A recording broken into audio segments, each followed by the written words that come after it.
Hello friend. तो दोस्तों, आज मैं एक्सप्लेन करने वाला हूँ एक बहुत ही खतरनाक मूवी को जिसका नाम है फ्रॉम ब्लैक। इस कहानी में हमें दिखाया गया है एक लेडी जो अपने बेटे को वापस पाने के लिए कुछ डीमंस की पूजा करती है और उसके बदले उसे क्या देना पड़ता है इस कहानी के अंदर हम देखेंगे। कहानी बहुत ही खतरनाक है और बहुत ही इमोशनल भरी है, तो आपको बहुत ही मजा आएगा। तो वीडियो स्टार्ट करते हैं। कहानी की शुरुआत में हमें दिखाया जाता है कोरा नाम की एक औरत को जिससे बहुत ज्यादा चोट लगी होती है और उसके बॉडी में हर जगह ब्लेड लगा होता है। हम देखते हैं पुलिस वाले उसी गिरफ्त में लेते हैं और कहते हैं यह खून किसका है। कमाल की बात थी कि कोरा को जिस ऑफिसर ने अरेस्ट किया था वह उसकी बहन ही थी। अब कहानी आगे बढ़ती है और हम देखते हैं उसकी बहन जब उसे पूछताछ करती है तो कोरा उसे बताती है कि असल में उसकी जिंदगी में क्या हुआ और उसे इतनी चोटें कैसे लगी। तो वह एक ग्रुप के बारे में बताती है जो पुराने डीमंस की पूजा करते थे। उसी ग्रुप में से एक लड़का यानी कि एक आदमी जिसका नाम रो था वह कोरा से बातचीत करता है। अब हमें दिखाया जाता है कोरा बहुत ही परेशान थी क्योंकि उसने अपने बेटे को खो दिया था और उसके बिना वह जी नहीं सकती। इसलिए उसने एक ग्रुप को ज्वाइन किया था। वह वापस आकर रो नाम के आदमी से मिलती है। रो जो कि बहुत ही खतरनाक है। कोरा अपनी बहन को जो बता रही थी उसकी बहन ऑफिसर को उसके ऊपर बिल्कुल विश्वास नहीं था। वह उसे बताती है कि तुम जिसके बारे में बता रही हो मैं उसे जानती हूँ। रो की पहले एक छोटी बेटी थी जो कि पहले मर चुकी थी। तब वह उसे बताती है कि वह अभी मरी नहीं। इसके बाद हमें कहानी में आगे दिखाया जाता है कि कोरा अपने घर पर होती है और वह काफी रिलैक्स होती है। रात में एक डीमन ऐसा लगता है कि उसके पास आ रहा है बट असल में वहाँ कोई नहीं था। फिर से सीन शिफ्ट होता है पुलिस स्टेशन के अंदर और ऑफिसर फिर से दूसरे दिन उसे पूछताछ करती है। कहानी फिर स्टार्ट होती है। फिर से हम देखते हैं कोरा रो के बारे में बताती है और कहती है रो पहली बार जब मुझे मिला था तो उसने मुझे विश्वास दिलाया कि उसकी बेटी को उस डीमन ने वापस किया है और इसीलिए मैं भी उसकी पूजा करती क्योंकि मुझे अपने बेटे से मिलना था कुछ भी हालात हो, लेकिन मैं अपने बेटे को खोना नहीं चाहती। ऑफिसर कोरस से कहती है कि तुम पागल हो चुकी हो। भला तुम ये क्या बक रही हो, तुम्हारा बेटा कैसे वापस आ सकता है क्योंकि उसे मरे तो पूरे 7 साल हो चुके हैं। बट कोरा को यकीन था कि उसका बेटा वापस मिलेगा, इसलिए वो ऑफिसर से कहती है कि मैंने आगे क्या किया मैं तुम्हें बताती हूँ।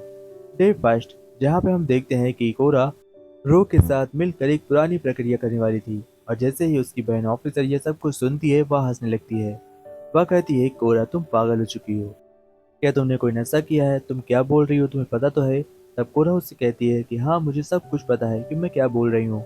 असल में जो कुछ हुआ है अगर तुम उसे अपने आंखों से देखती तो तुम्हें भी विश्वास हो जाता। यह सुनने के बाद आखिर ऑफिसर उसकी आगे की स्टोरी सुनती है। अब हम देखते हैं कोरा और रो घर पर आते हैं क्योंकि यह प्रक्रिया रो कोरा के घर पर करने वाला था। फिर स्टोरी रोक कर हमें आगे दिखाया जाता है कि ऑफिसर उसके पुराने दोस्त से मिलने के लिए जाती है जो कि उसके साथ मिलकर उसी घर पर रहा करता था। कोरा और उसका दोस्त मिलकर यहाँ पर बहुत सारा नशा किया करते थे। अब कहानी आगे बढ़ती है और हमें दिखाया जाता है कि उसका फ्रेंड पुलिस को देखकर काफी डर जाता है और कहता है मैं कोरा के साथ नहीं था, प्लीज मुझे छोड़ दो। और इसके बाद हमें आगे की प्रक्रिया दिखाई जाती है। स्टोरी में आगे हम देखते हैं कि कोरा और रो दोनों एक साथ होते हैं। रो कोरा से कहता है कि इस प्रक्रिया में तुम्हें पीछे नहीं हटना होगा, कुछ भी हो जाए तुम्हें कुछ भी करके इसे पूरा करना होगा। अगर तुमने इसे बीच में छोड़ा तो यहाँ पर सब कुछ उल्टा हो जाएगा। आज पहला दिन है और हम देखते हैं कि रो कोरा के चारों तरफ नमक का घेरा बनाता है, उसके पैरों को जंजीरों से बांध देता है और उसके सामने खड़ा हो जाता है। उसके पास एक बुक थी, उस बुक के अंदर बहुत सारे मंत्र लिखे हुए थे।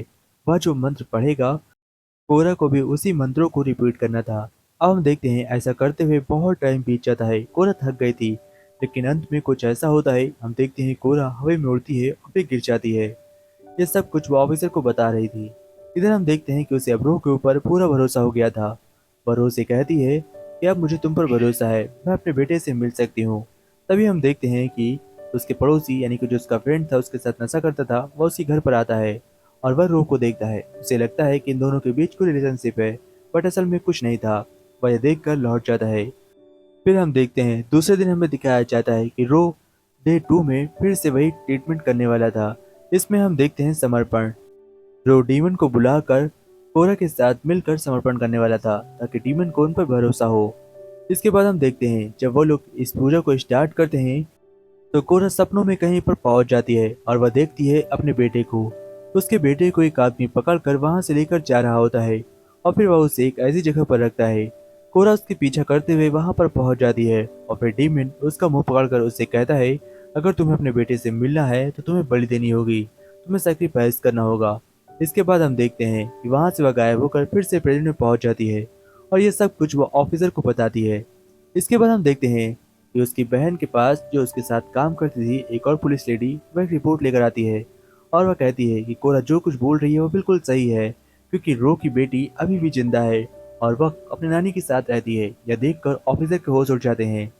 इसके बाद हमें दिखाया जाता है आज एक लास्ट राउंड था और रो इस राउंड को स्टार्ट करने से पहले कोरा से कहता है कि कुछ भी हो जाए तुम्हें गोली से बाहर नहीं निकलना होगा। लेकिन रो कोरा को पूरी बात नहीं बताता, क्योंकि आज ये सोल का सैक्रिफाइस करने वाला था, वो भी किसी और के नहीं, कोरा की। वह डीमन से कोरा की सोल को सैक्रिफाइस कर देता, उसके बदले कोरा के उसे एक बेटी मिलती, यानी कि उसकी बेटी परमानेंट उसको मिल जाती। बट यहाँ पर उल्टा होता है, कोरा उस गोले से बाहर निकल जाती है और मजबूरन रो अपनी जान दे देता है। उसकी जान डीमन आकर ले लेता है। इसके बाद हमें दिखाया जाता है कोरा अपनी हिम्मत जुटाती है और एक बकरी लेकर आती है, क्योंकि उसे फिर से किसी की जान देनी थी। फिर वह प्रक्रिया को आगे बढ़ाती है और इस पूजा को करते करते वह एक ऐसी दुनिया में पहुंच जाती है जहां पर कोई पहुंच नहीं सकता। जहां पर हम देखते हैं रो खड़ा होता है।